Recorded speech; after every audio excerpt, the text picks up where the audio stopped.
Halo teman-teman developer, di video kali ini kita akan bahas bagian terakhir dari chapter 15 di Rustbook, yaitu tentang reference cycles yang mungkin bisa mengakibatkan memory leak. Oke, oh iya, sebelumnya saya minta maaf dulu karena suara saya sedikit serak, jadi mungkin tidak terdengar begitu jelas ya. Baik, jadi dengan menggunakan RC dan RefCell type ini yang sebelumnya kita bahas itu, jadinya kita berada pada posisi memory leak ya. Karena kan dengan dua tipe ini tuh memungkinkan kita untuk membuat reference di mana item merujuk satu sama lain dari dalam satu cycle maksudnya gitu. Oke, langsung aja deh kita di sini lihat contohnya ya. Di sini saya sudah buatkan contoh kita pengen lihat gimana reference cycle itu mungkin terjadi begitu. Di sini kita buat elemen kedua varian cons adalah refcell RC list yang berarti kita mau modifikasi list value yang di pointing varian cons. Lalu kita buat method tail-nya di sini. Oke, untuk bantu kita sih ngakses item kedua jika kita punya cons varian ini ya, gitu maksudnya. Dan juga untuk main function, kita buat list di variable A dan variable B yang pointing ke list si A. Ini kan, oke. Jadinya kan dimodifikasi tuh list di A untuk pointing ke B.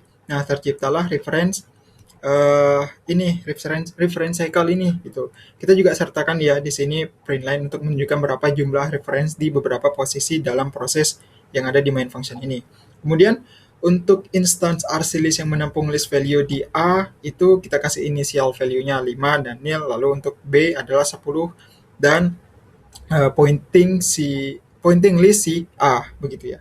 Kemudian di bawah sini kita modifikasi A jadi biar pointing ke B gitu bukan ke nil gitu lah. Dan untuk caranya juga kita di sini pakai method tail ya yang sudah kita buat di atas ini begitu. Dimana untuk mendapatkan reference ke refcell RC list di dalam A gitu. Yang mana di sini kita pakai link ya untuk kita masukin di dalam sinilah gitu untuk aksesnya. Kemudian di bawah sini scope if-nya itu kita di reference dan kita panggil borrow mute method pada si refcell RC list ini untuk mengubah nilai di dalamnya ya dari RC list ini gitu loh yang menyimpan nil value menjadi RC list di B begitu. Kalau saya running ini oh ya ini ditutup dulu. Ini saya running nih cargo run begini. Oke. Di sini kalau kita lihat jumlah reference dari instant RC list di A dan B adalah 2 gitu ya. Setelah kita ubah list di A untuk pointing ke B kan gitu. Di akhir main function ini RAS itu ngedrop variabel B tuh gitu yang menurunkan jumlah reference instant RC list dari 2 jadi 1 kan gitu. Dan memori yang dimiliki RC list di heap itu nggak di drop ya karena jumlah reference-nya masih 1 gitu bukan 0 gitu. Kemudian RAS ngedrop A juga tentunya yang menurunkan jumlah reference instant RC list dari 2 menjadi 1. Nah, memori instan tuh juga memori instan untuk ini tuh juga nggak di drop gitu maksudnya. Karena instan RC list lainnya masih nge-refer sehingga memori yang dialokasikan ke list bakal tertinggal semacam kayak unlocated gitulah seperti itu. Kalau misalnya di sini saya tambahkan print line lagi yang bawah ini begitu sebelum akhir main functionnya ini. Kemudian saya save, oke nggak ada yang error dong. Tapi kalau saya running, oke saya running, nah, yang terjadi adalah fatal runtime error-nya di sini terjadi. Jadi kayak ini istilahnya stack overflow di sini ya.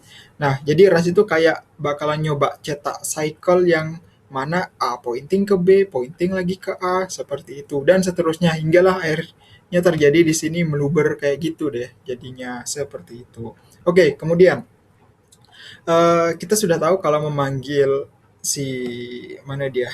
Nah ini RC clone ini itu kan menaikkan strong count ya, menaikkan strong count eh, dari instant RC type, ya kan? Dan instant RC type hanya di clean up kalau strong count-nya 0 kalau teman-teman masih ingat. Kita juga bisa buat yang namanya itu weak reference yang ini, oke, ke value RC type dengan memanggil RC downgrade, oke, dan kita passing sebuah reference ke RC type. Nah, ini yang di sini gitu maksudnya. Jadi kalau strong reference itu apa ya? Itu tuh gimana kita bisa share ownership ke instance RC type gitu kan. Nah, kalau weak reference itu tidak menunjukkan relasi ownership gitu, dan countingnya itu tidak berpengaruh saat instant RC type di clean up seperti itu.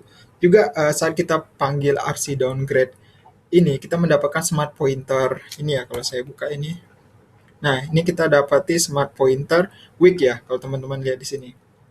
Oke, jadi bukan lagi dia tuh menaikkan strong count dalam instant RC type sejumlah 1, tapi memanggil RC downgrade ini tuh dia menaikkan yang namanya weak count, oke, sejumlah 1. Jadi bukan lagi strong count ya, tapi weak count, weak underscore count sejumlah 1 gitu. Dan RC type menggunakan weak count untuk melacak berapa banyak weak type reference yang ada gitu. Mirip dengan strong count sih sebenarnya. Perbedaannya adalah weak count tidak perlu 0 dulu agar instant RC type di clean up seperti itu. Oke, mungkin kita coba langsung lihat contohnya aja ya. Yang ini saya tutup dulu. Saya sudah buatkan kodenya di sini. Nah, jadinya begini. Oke, nah di sini saya buat contoh node ya. Jadi di sini maksudnya itu kita semacam buat node tree begitu. Oke, kita buat di sini struct untuk menyimpan nilai i32 serta reference ke nilai node turunannya juga di situ. Di sini kan kita kasih children ya untuk field keduanya. Nah, di sini kita mau si node ini own children-nya begitu ya. Jadi memiliki children-nya maksudnya gitu. Kita mau share ownership itu dengan variabel, oke, dengan variabel biar kita bisa mengakses setiap node di tree secara langsung, gitu deh maksudnya. Dengan cara juga kita kan definisikan item vector type menjadi nilai tipe apa ya, RC node begitu.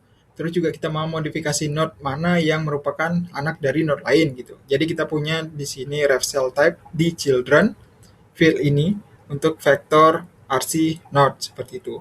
Dan untuk main functionnya itu simple banget sih. Kita di sini buat instan, ada 2 sih, branch dan leaf ya di sini.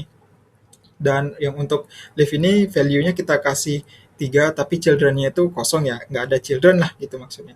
Terus juga si branch ini itu kita kasih value-nya 5, dan untuk children-nya itu adalah leaf, oke? Dan di sini kan kita cloning nih, ya, cloning RC node di leaf begitu, yang menyimpannya di branch tentunya. Artinya node di leaf sekarang memiliki 2 owner, leaf dan branch seperti itu. Ini saya save nggak ada error ya. Terus sekarang gimana kita pengen kalau leaf tahu branch variable ini itu adalah parent-nya seperti itu. Nah, itu kita pertama butuh menambahkan field dulu sih, field barulah di struct-nya ini. Tapi masalahnya adalah kita nggak tahu tipe yang cocok untuk field barunya gitu. Misal kita kasih field baru itu namanya parent begini. Nah, kita nggak tahu nih tipe yang cocok gitu ya. Kita nggak bisa pakai RC type ini, oke, karena akan mengakibatkan atau akan menghasilkan reference cycle gitu dengan leaf.parent pointing ke branch dan branch.children begitu pointing ke leaf gitu, yang akan menyebabkan strong count value-nya tidak menjadi 0 seperti itu. Yang pasti sih parent node harus own children-nya gitu ya. Kalau parent node itu di drop, children-nya juga ikutan di drop dong, kan gitu. Tapi children-nya apa ya, tidak harus gitu, tidak harus own parent-nya dong, kan gitu. Jadi karena child-nya itu misalnya di drop gitu, misalnya gitu, karena kalau child-nya di drop gitu, parent-nya haruslah tetap ada gitu. Jadi kayak sebaliknya lah gitulah. Kemudian berarti di sini bisa kita pakein si weak reference yang saya sampaikan tadi. Oke, kita bisa pakein weak reference. Jadinya tipe field parent ini kita pakein itu weak type begini. Oke, tapi di sini kita tambah dulu nih. Di sini kita tambah dulu weak. Oke, sini kita kasih dia itu ini ref cell, kemudian weak, kemudian not. Nah, begini jadinya. Oke, dan di main functionnya perlu kita update. Yang pertama itu di sini kita kasih parent, kemudian itu ref cell new di sini, ini koma, Ini week new begini ya. Lalu untuk di sini kita kasih print line deh, print line di sini. eh, di sini pesannya itu leave parent equal begini. Oke. Lalu di sini ini titik koma biar nggak kelupaan.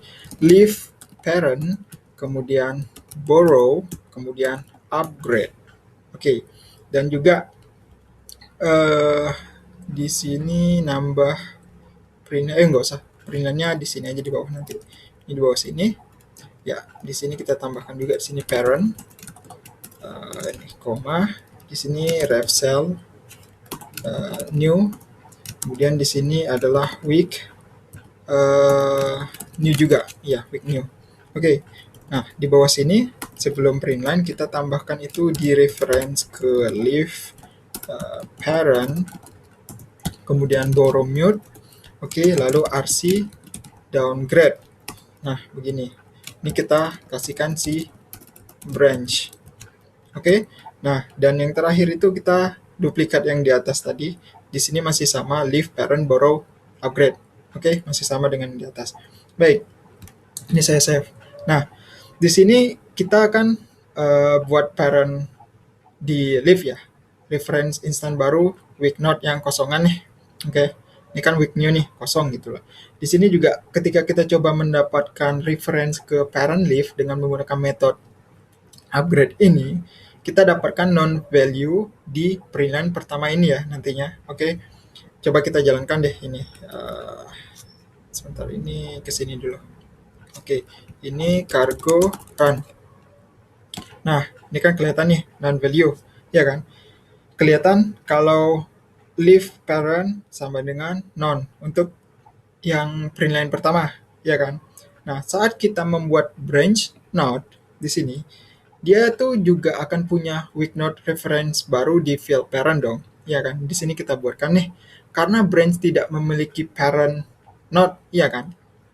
Kita masih punya leaf sebagai salah satu children dari branch, gitu. Setelah kita punya instant node di branch, kita bisa modifikasi leaf, oke, untuk memberinya apa ya? Week node reference ke parentnya, gitu. Kita gunakan metode borrow mute di sini pada ref cell week node yang ini, oke, di field parent dari si leaf ini nih, leaf parent nih, iya kan. Lalu juga kita di sini gunakan fungsi RC downgrade untuk membuat week node itu week node reference ke branch dari RC node di branch, oke. Nah, beginilah kira-kira alurnya, sehingga kalau kita lihat di sini leaf parent-nya itu dia ada nilainya. Tapi untuk leaf parent yang di print line pertama ini, sebelum kita masukin proses pembuatan instan si branch dan juga di sini di reference yang kita lakukan begitu, dia kan non dulu tuh. Nah, setelahnya barulah nih di print line yang kedua ini barulah dia nongol tuh nilainya seperti itu. Oke, selanjutnya kita lihat gimana value, kita mau lihat gimana value strong count dan weak count dari instant RC node yang sudah saya sampaikan sebelumnya berubah dengan inner scope baru dan memindahkan pembuatan branch ke scope, oke, ke scope-nya gitu. Kita masukkan ke dalam scope barulah gitu. Nah, dengan melakukan ini tuh kita pengen lihat apa yang terjadi ketika branch dibuat dan kemudian di drop ketika keluar dari scope lah, seperti itu ya. Untuk ini mana dia? Nah, di sini ini print line-nya di sini kita modifikasi jadinya apa ya? Oh ya, leave strong begini equal, koma weak begini. Oke, ini tidak lagi begini, tapi ini langsung kita pakai strong count itu loh. Ini jadinya kayaknya di bawah sini deh biar enak. Ya, begini. Kita pakai RC, kemudian strong count, kemudian kita pakai leave di sini, dan juga di sini RC. Ini yang weak ya. Weak count-nya itu kita pakai leave. Oke, begini ya. Dan kita tambahkan scope baru di sini, inner scope gitu. Nah, di sini barulah kita masukkan si branch ini. ke dalam inner scope. Oke. Dan juga untuk yang ini juga kita pindahkan ke dalamnya di sini. Oke.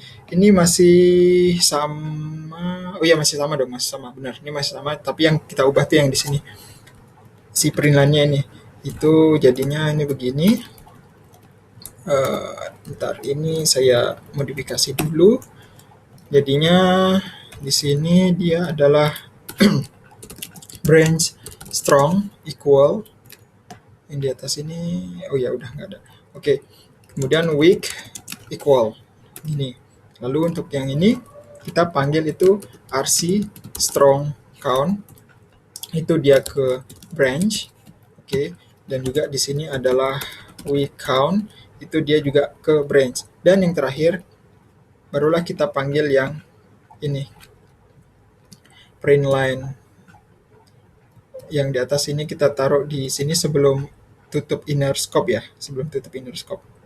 Di sini dia leave strong dan weak di sini ya, untuk si leave. Oke. Ini kita print line. Dan kemudian di luar inner scope-nya ini kita tambahkan, oh yang tadi udah kehapus ya. Ini harusnya di bawah sini sih dia. Leave parent gitu. Begini, kemudian di sini yang tadi leave parent, kemudian kita borrow, kemudian kita upgrade, titik koma, dan yang terakhir ini kita paste leave strong, weak, ini masih ke leave. Oke, ini saya save. Nah ini nggak ada error. Jadi di sini kita buat variable leave dan kita print line, ya kan? Kelihatan kalau RC node-nya memiliki strong count 1 dan weak-nya 0 dong, harusnya kan gitu. Ini coba kita running dulu deh. Cargo run. Oke. Nah, mulai dari sini. Jadi kelihatan kalau RC node-nya memiliki strong count 1. Oke. Kemudian weak count-nya 0. Ya kan? Kelihatan nih. Dan juga di inner scope kita buat branch variable ini dan kita kaitkan dengan si leave, iya kan? Oke, dan kita cetak count-nya. Nah, RC node di branch akan memiliki strong count 1. Oke, ini branch strong sama dengan 1 dan weak count-nya 1. Jadi untuk leave parent pointing ke branch dengan weak node gitu maksudnya. Kemudian saat kita mencetak count-nya di leave, kita akan melihat di sini. Oke, ini turun lagi. Nah, di sini kita akan melihat strong count-nya 2. Oke, karena branch sekarang memiliki clone dari RC node dari si variable leave, oke, yang disimpan di branch.children gitu loh. Tetapi masih akan tetap memiliki weak count-nya ini adalah 0. Gitu ya. Lalu saat inner scope-nya berakhir gitu, keluar dari scope gitu, jumlah strong count RC node-nya itu berkurang menjadi 0 gitu, sehingga node-nya di drop. Weak count-nya itu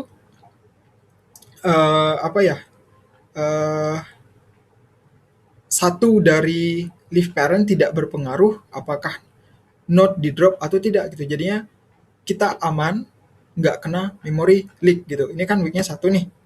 Iya kan? Jadinya kayak weak count dari leave parent gitu. Weak count dari leave parent itu dia tidak berpengaruh apakah node di drop atau tidak gitu. Jadi kita aman, nggak kena memory leak seperti itu. Lalu juga saat kita coba mengakses leave parent setelah scope berakhir, branch keluar dari branch keluar. Kita dapatkan non di sini, ya kan? Ini kelihatan nggak ya? Leave parent equal. Nah, ini kelihatan kalau kita dapatkan non itu lagi ketika kita mengakses leave parent setelah scope-nya berakhir, scope yang inner ini ya, ini inner scope ini. Ini saya tutup default di sini. Nah, sini kelihatan nih, dia jadi non lagi, begitu. Jadinya di akhir program, RC node di leave ya, itu memiliki string count 1 dan weak count-nya 0 karena variable leave sekarang menjadi satu-satunya reference ke RC node begitu. Logic yang mengelola count ini tuh dan dropping value ini tuh ada di dalam RC-type dan weak-type ya. Jadi dengan mengimplementasinya dari drop thread gitu tentunya, dengan menspesifikkan relasi dari children ke parent-nya haruslah menjadi weak reference dalam definisi si node ini gitu. Kita dapat membuat parent node pointing ke child node dan sebaliknya tanpa menimbulkan reference cycle maupun memory leak seperti itu. Mungkin contohnya ini cukup simpel sih sebenarnya untuk bisa mendapatkan gambaran terkait dengan reference cycle dan memory leak tadi, gimana kita menghindarinya gitu. Makanya saya di sini buatkan semacam apa ya, penilaian simpel aja sih sebenarnya, biar kita mau lihat step by step untuk posisinya seperti apa nilainya yang akan muncul begitu. Mulai dari kita buat inner scope-nya dan juga setelah inner scope-nya itu selesai. Oke, seperti itu. Baik, mungkin inilah sedikit ringkasan atau pembahasan terkait dengan chapter terakhir di bab 15, kok chapter terakhir, bagian terakhir dari chapter 15 di Rasbook ya. Jadi teman-teman mungkin bisa coba lagi baca detailnya dan nanti saya sertakan dokumentasi pendukung ya untuk kaitannya dengan memory leak ini dan teman-teman bisa coba cek langsung. Jadi di situ ada banyak informasi yang sangat detail lagi. Di sini saya hanya membahaskan bagian sederhananya aja yang simpel biar tidak terlalu panjang durasinya. Oke, mungkin sampai di sini dulu video kali ini. Selanjutnya kita akan lanjutkan dengan chapter berikutnya terkait tentang konkurensi di bahasa pemrograman RAS. Oke, terima kasih. Sampai ketemu di video selanjutnya.